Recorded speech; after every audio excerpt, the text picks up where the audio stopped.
दोस्तों, क्या ईरान के पास सच में मिसाइलों और ड्रोन का ऐसा भंडार है जो खत्म ही नहीं हो रहा? और क्या इसके पीछे चीन की कोई बड़ी भूमिका है? मध्य पूर्व में चल रही जंग के बीच ये सवाल पूरी दुनिया में तेजी से उठ रहा है। इसके साथ ही अमेरिकी मीडिया भारत के ऊपर आरोप लगाती है कि भारत अपने बेस का इस्तेमाल ईरान की मदद के लिए कर रहा है। और इस आरोप के ठीक बाद हिंद महासागर में एक ईरानी शिप को अमेरिका टारगेट करता है, यानी कि अब इस युद्ध की आंच भारत के दरवाजे तक पहुंच चुकी है। काफी कुछ बड़ी डेवलपमेंट सामने आ रही है, जिसके बारे में एक एक करके इस वीडियो में हम बात करेंगे। दरअसल अमेरिका और इजराइल के हमले जारी रहने के बीच ईरान और उसके सहयोगी भी लगातार जवाबी कार्रवाई कर रहे हैं। युद्ध के छठे दिन ईरान ने इजराइल पर कई मिसाइलें दागी, जिसके बाद इजराइल के कई शहरों में सायरन बजने लगे। सेंट्रल इजराइल, यरूशलेम और वेस्ट बैंक के कई इलाकों में लोगों को सुरक्षित जगह पर जाने के लिए चेतावनी दी गई। दूसरी तरफ खबरें ये भी बता रही है कि इस युद्ध में अब तक ईरान में 1000 से ज्यादा लोगों की मौत हो चुकी है। वहीं सोचिए, अगर एक युद्ध मध्य पूर्व में चल रहा हो लेकिन इसका असर हजारों किलोमीटर दूर हिंद महासागर तक पहुंच जाए तो हालात कितने गंभीर हो सकते हैं। हाल ही में ऐसा ही हुआ जब श्रीलंका के पास समुद्र में ईरान का एक बड़ा युद्धपोत अचानक डूब गया। इस जहाज का नाम आयरिश डीना था, जो ईरानी नौसेना का एक आधुनिक फ्रिगेट माना जाता है। उस समय जहाज पर करीब 180 नौसैनिक मौजूद थे। ये जहाज भारत में हुए एक अंतर्राष्ट्रीय नौसैनिक अभ्यास से वापस लौट रहा था और हिंद महासागर से होते हुए ईरान की तरफ जा रहा था। लेकिन अचानक सुबह के समय इस जहाज से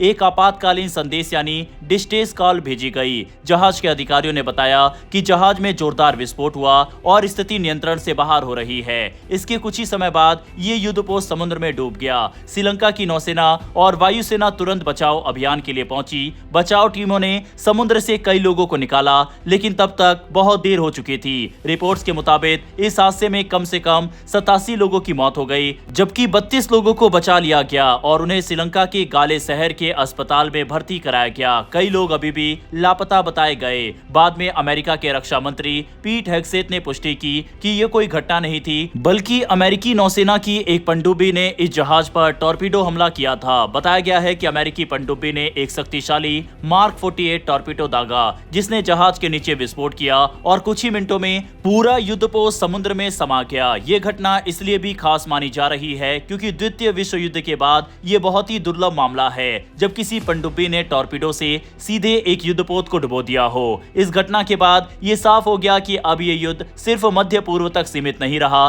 बल्कि हिंद महासागर तक फैलने लगा है। श्रीलंका के पास डूबे ईरान के युद्धपोत आयरिश डीना को लेकर एक नया अपडेट भी सामने आया है। ईरान की तरफ से कहा गया कि ये जहाज उस समय भारतीय नौसेना का मेहमान था, लेकिन आधिकारिक सूत्रों ने साफ किया है कि ये बात पूरी तरह सही नहीं है। दरअसल ये जहाज भारत में आयोजित इंटरनेशनल फ्लीट रिव्यू में हिस्सा लेने के लिए विशाखापट्टनम आया था। ये कार्यक्रम 16 फरवरी से 25 फरवरी तक चला था और इसी दौरान आयरिश डीना भारतीय नौसेना का आधिकारिक मेहमान था। लेकिन 25 फरवरी को कार्यक्रम खत्म होने के बाद ये जहाज भारत से निकलकर अंतर्राष्ट्रीय समुद्री क्षेत्र की ओर रवाना हो गया था। इसके बाद 28 फरवरी को अमेरिका इजराइल का युद्ध ईरान से शुरू हो गया। यानी जब युद्ध शुरू हुआ उस समय तक ईरानी जहाज भारत की सीमा से बाहर अंतर्राष्ट्रीय जल क्षेत्र में था। रिपोर्ट्स के अनुसार जहाज ने युद्ध शुरू होने के बाद भारत से किसी तरह की मदद भी नहीं मांगी। वहीं अमेरिका की राजनीति में भी इस युद्ध को लेकर बहस जारी है। अमेरिकी सीनेट में एक प्रस्ताव लाया गया था जिसमें राष्ट्रपति डोनाल्ड ट्रंप की युद्ध शक्तियों को सीमित करने की बात कही गई थी, लेकिन यह प्रस्ताव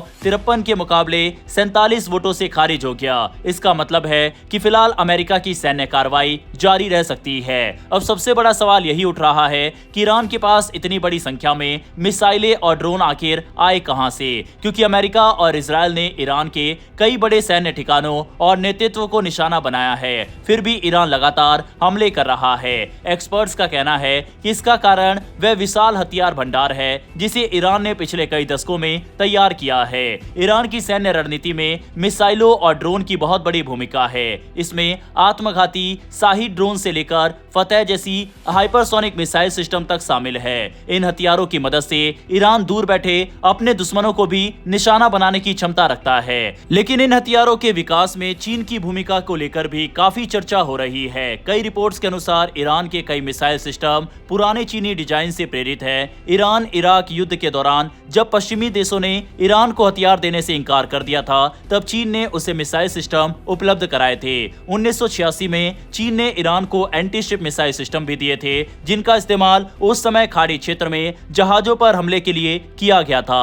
हालांकि 2005 के बाद अंतर्राष्ट्रीय प्रतिबंधों के कारण चीन ने ईरान को सीधे हथियार बेचना काफी हद तक बंद कर दिया, लेकिन एक्सपर्ट्स का कहना है कि इसके बावजूद चीन ने अप्रत्यक्ष रूप से ईरान की मदद जारी रखी। उदाहरण के लिए चीन से मिलने वाले microchip, navigation system, electronic parts और कई अन्य तकनीकें ऐसी हैं जिन्हें सामान्य तौर पर नागरिक इस्तेमाल के लिए बनाया जाता है, लेकिन इन्हें सैन्य उपकरणों में भी इस्तेमाल किया जा सकता है।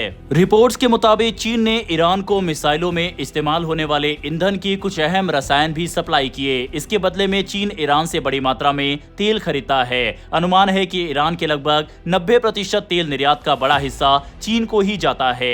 इस समय चल रहे संघर्ष में ईरान के कई हथियार उसी लंबे सैन्य विकास कार्यक्रम का नतीजा है। हालांकि कुछ रिपोर्ट्स ये भी कहती है कि चीन के एयर डिफेंस सिस्टम ईरान को दिए गए थे, लेकिन मौजूदा युद्ध में वे अमेरिकी और इजरायली हमलों को पूरी तरह रोक नहीं पाए। दूसरी तरफ दोस्तों, अमेरिका का एक चैनल ने भारत पर ईरान की मदद करने का आरोप भी लगाया है। दरअसल इस विवाद की शुरुआत तब हुई जब अमेरिका के एक channel one America news network ने एक रिपोर्ट प्रसारित की। इस रिपोर्ट में दावा किया गया कि भारत के मुंबई और कोच्चि में मौजूद नौसैनिक ठिकानों का इस्तेमाल अमेरिकी युद्धपोतों ने ईरान पर हमले के लिए किया।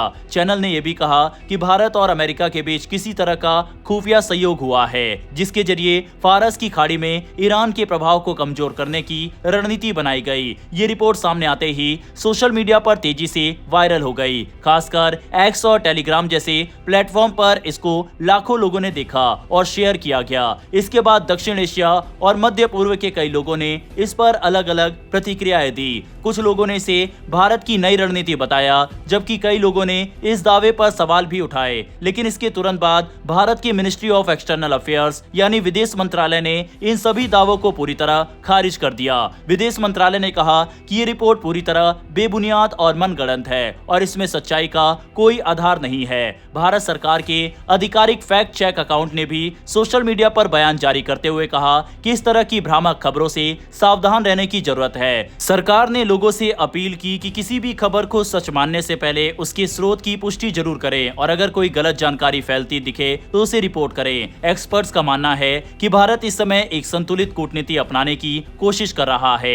एक तरफ भारत के अमेरिका के साथ मजबूत रक्षा संबंध है, तो दूसरी तरफ ईरान के साथ ऊर्जा और व्यापार से जुड़े महत्वपूर्ण रिश्ते भी है। इसीलिए भारत खुलकर किसी एक पक्ष के साथ खड़ा होने से बचता दिखाई दे रहा है। बहरहाल दोस्तों, इन सभी खबरों पर अपनी राय कमेंट बॉक्स में लिखकर बताइएगा। और अमेरिका ने हिंद महासागर में जो ईरानी जहाज को टारगेट किया है, क्या ये सही था या नहीं, इस पर भी अपनी राय कमेंट बॉक्स में लिखकर बताइएगा। वहीं इस युद्ध से जुड़ी कोई भी अपडेटेड खबर सामने आती है तो हम वीडियो लेकर हाजिर हो जाएंगे। इसीलिए अगर आप चैनल पर पहली बार आए हैं तो नीचे दिए गए सब्सक्राइब बटन को प्रेस कर बेल आइकन को दबा लें, जिससे हमारी डेली ऐसी वीडियो आप तक सबसे पहले पहुंच सके। फिर मिलेंगे ऐसी एक नई वीडियो के साथ। धन्यवाद। जय हिंद, जय भारत।